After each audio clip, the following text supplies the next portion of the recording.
Great. Well, good afternoon, everyone. We're so glad to be here and be a part of this. And thank you to NASPA for hosting so that we can have some good conversations with some new and emerging professionals. I'm Marjorie Miller, and Kevin Carey will be presenting with me as well. So first, we'll just do a little bit of an introduction before we get started. Hi, everyone. I'm Kevin Carey. I use he, him, his pronouns. I serve as the Director of Student Involvement at Illinois Wesleyan. Both Marjorie and I joined the staff together, first day together on July of 2019. We both did our undergraduate work at Illinois Wesleyan. I did my master's work at Ball State University, and I'm currently a doc student at the University of Illinois. And hi, y'all. Like I said, I'm Marjorie Miller, she, her, hers. I'm the Assistant Director of Student Involvement, and I did my master's work at Illinois State University, which is coincidentally just down the road from Illinois Wesleyan. And so today we'll be talking about kind of self-authorship and navigating your journey as a generalist or specialist in student affairs. And we do have some worksheets that I do believe we'll be able to share with you. Colleen, I don't know if that's something we'll be able to share through here as an attachment, or if we need to share with participants post session today, if that's a possibility, but we do have some worksheets to kind of help guide or process reflectively post presentation. So we hope to help you all navigate and think through as you experience the end of an undergraduate career or are transitioning into your first-time professional role or still in graduate school, generalist and specialist roles within student affairs and what that may mean for you as a person. And we kind of want to differentiate what that may mean for us, but also for you. We're going to talk through a really important theory that we talk about a lot in student affairs is helping our students understand how they author their journey through college. That's also really important to all of us on this call as well, is how do we author our professional journey through the lens of specialist and or generalist work, and how does that shape who we are? And so we're going to focus on 4 stages of that today, 4 phases, to kind of process through what that may mean for you. We also want to figure out where you may be in your phases of self-authorship. As we talk through them, there's some questions that we're going to prompt some chat discussion in. We may also ask for someone to share out on a microphone as we process through those areas. We also want to leave you all with a self-reflective post-presentation activity on evaluating where you want to invest time and energy in experiential learning in the job search. And so will you focus more of your time in a generalist area, or will you be a specialist for the first few years of your career and then maybe branch out into generalist work? Hopefully this theory and how we've positioned it will help you think through what that may mean for you. So first, we'll just give a brief overview here of some generalist and specialist information in terms of careers in student affairs. And so those of you in graduate school have likely talked about this, perhaps with some mentors or in some classes. And if you haven't yet, we just want to provide a brief overview. And I think it's important to note, we'll have some examples here, that a lot of times the discerning whether you're a generalist or specialist depends a lot on the particular job at which institution you're at. So a liberal arts institution is going to focus on different tasks much differently than a Research 1 institution. And so it's just going to look different. And so a lot of that is up to you to navigate and discern how your role fits into one of these 2 categories. So typically generalists are jobs with roles in multiple functional areas. So right now, Kevin and I work in student involvement, and I would say that we are most certainly generalists.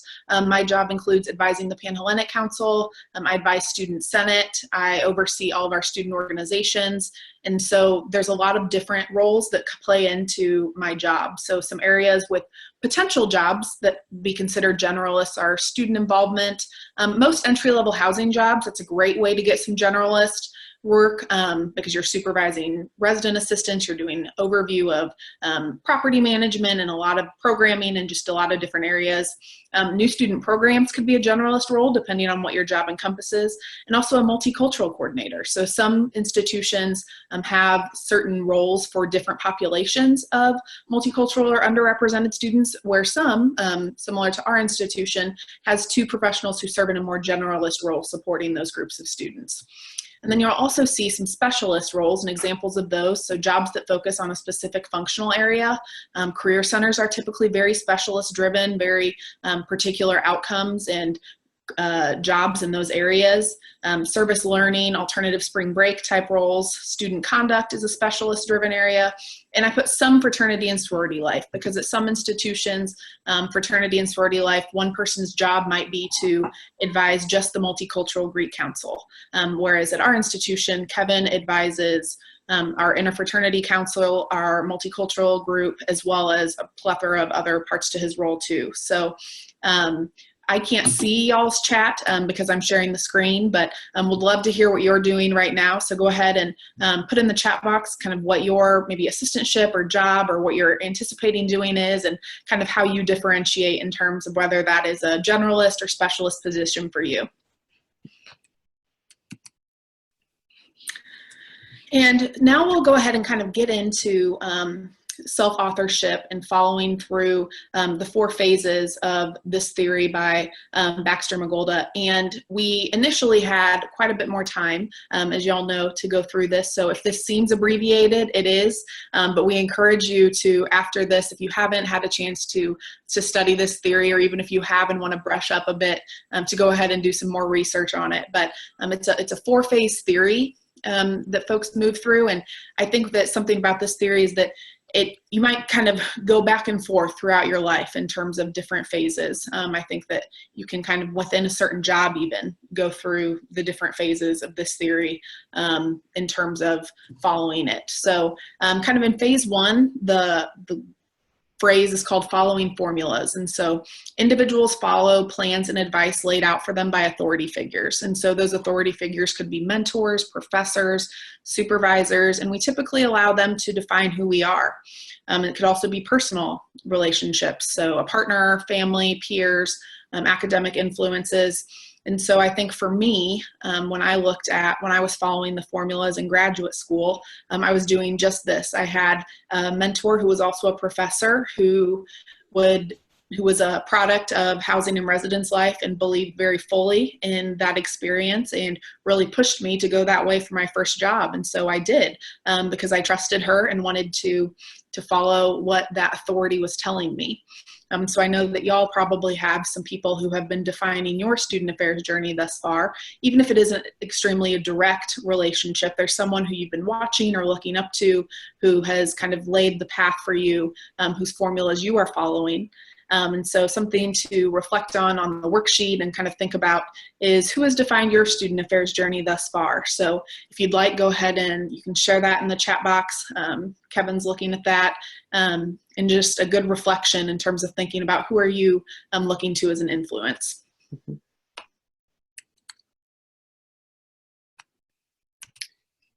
So in phase 2, oftentimes we're talking about the crossroads. So this is an experience or a singular event or a series of events that leads to establishing a different plan.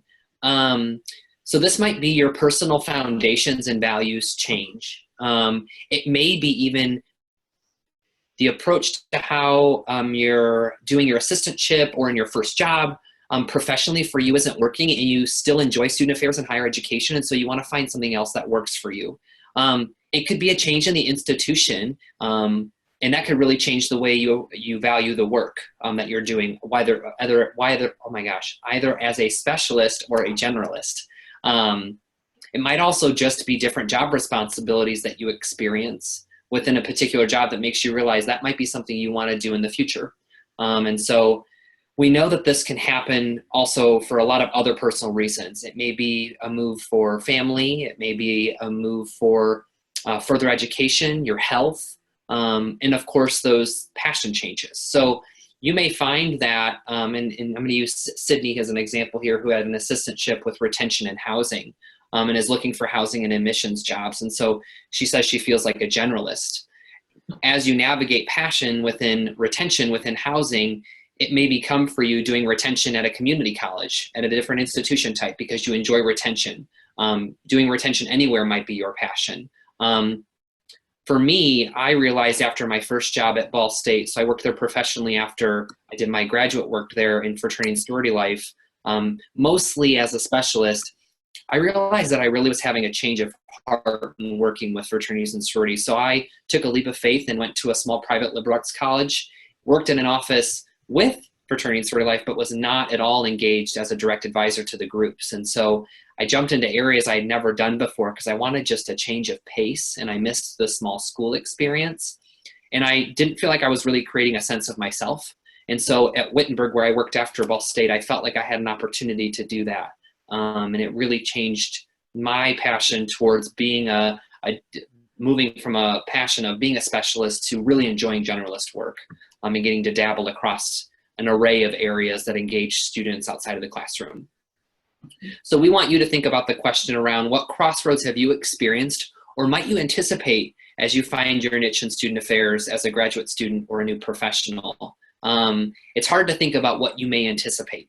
And so really thinking about that is something that's difficult to do, but we encourage you to think about what may bring you back home someday, or what might be a passion of yours you might have when you're older in life, or are you changing the way your family and your loved ones look around you? And so we hope that that question is helpful for navigating that phase too. So looking at phase 3, we call that becoming the author of one's life. Which sounds very lofty, but this can mean making decisions that are big or small that you now feel empowered to do because you better know yourself, you better know your desires, you've experienced that crossroad, and now you feel that you are able to move forward in becoming the author of your future. And that could be, your career, personally. Here we're talking in the context of your job within student affairs. But during this phase, individuals have the capacity to choose their own beliefs and articulate them, even when confronted with contrasting viewpoints. So perhaps some of those voices that you were really listening to and putting a lot of stock in phase 1, following formulas, you're now learning how to discern and pull out the pieces that are truth to you. And so for me, there was a point before I took this job, I was working in housing and residence life. It was another generalist job, but it was pretty far away from home, about 15 hours from home, and I was really struggling being away from my support system.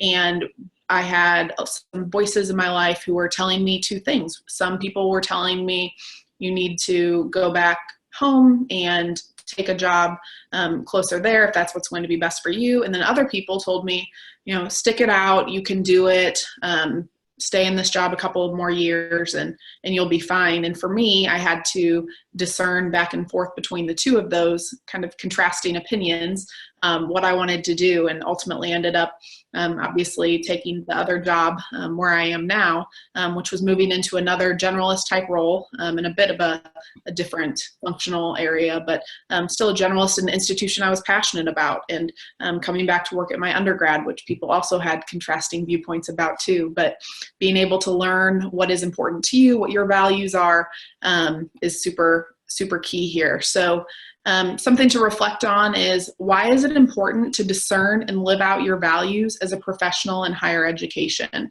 that's just something that I would continue to encourage you to think about in terms of when you're looking at an institution type, a particular job, geographic location. It's really important to know why you're doing the work that you're doing and where you're doing it. Mm-hmm.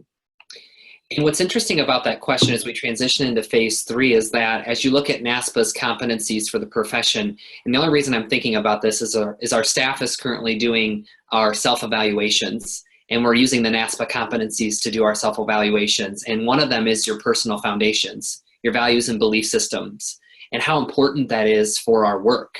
If NASPA recognizes it as a competency, we know it's important, and it's kind of interesting to see how those competencies flow into theories that have been around since the 1980s, when Baxter McGolda created this theory. And so just a really interesting way to think about how important those personal foundations are.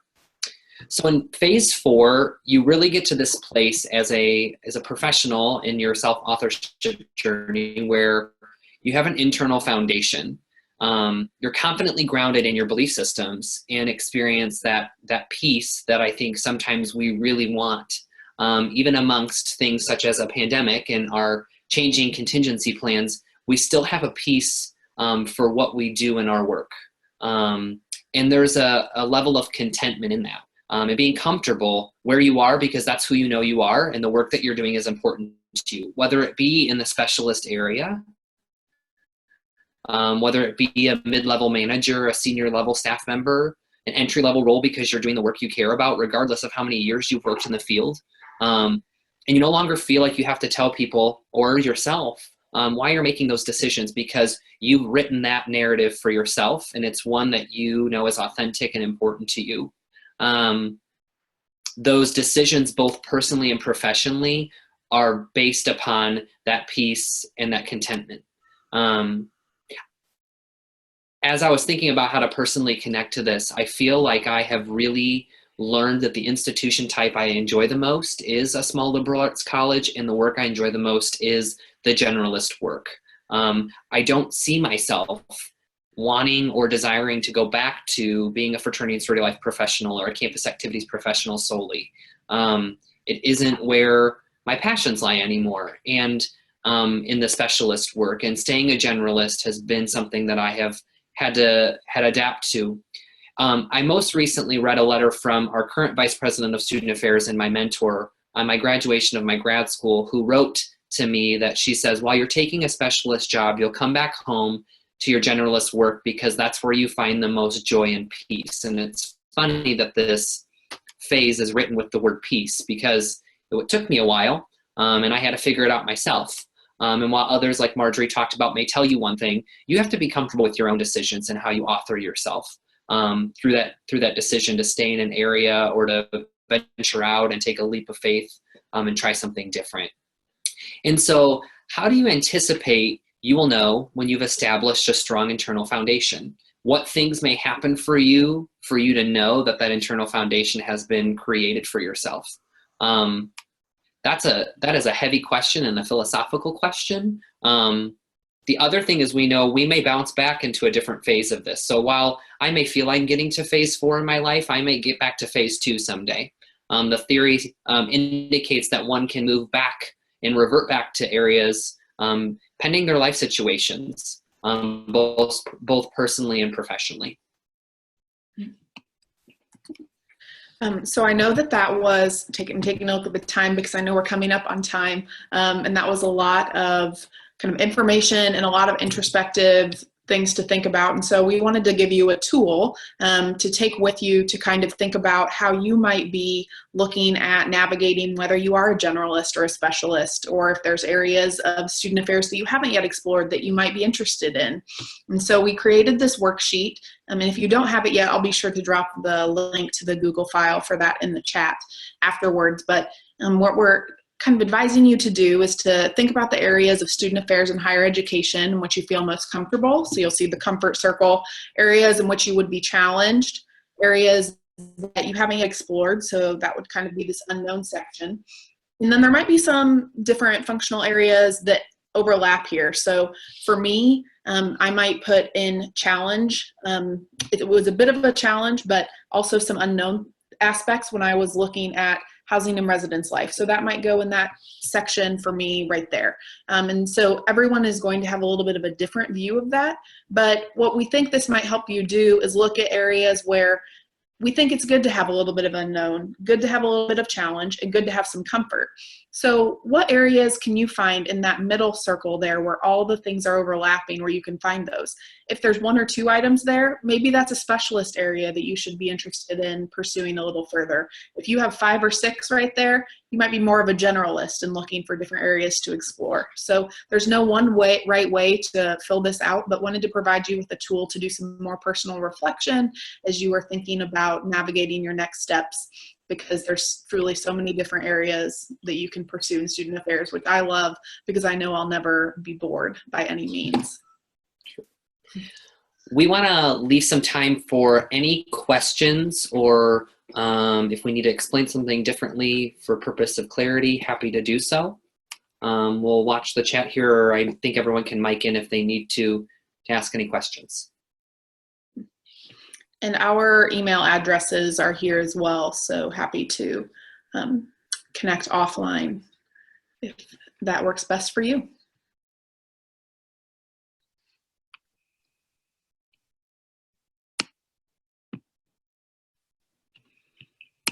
Thank you both. Seeing no questions in the chat, but inviting folks to unmute themselves if they do have questions before we wrap up with this part of our presentation today.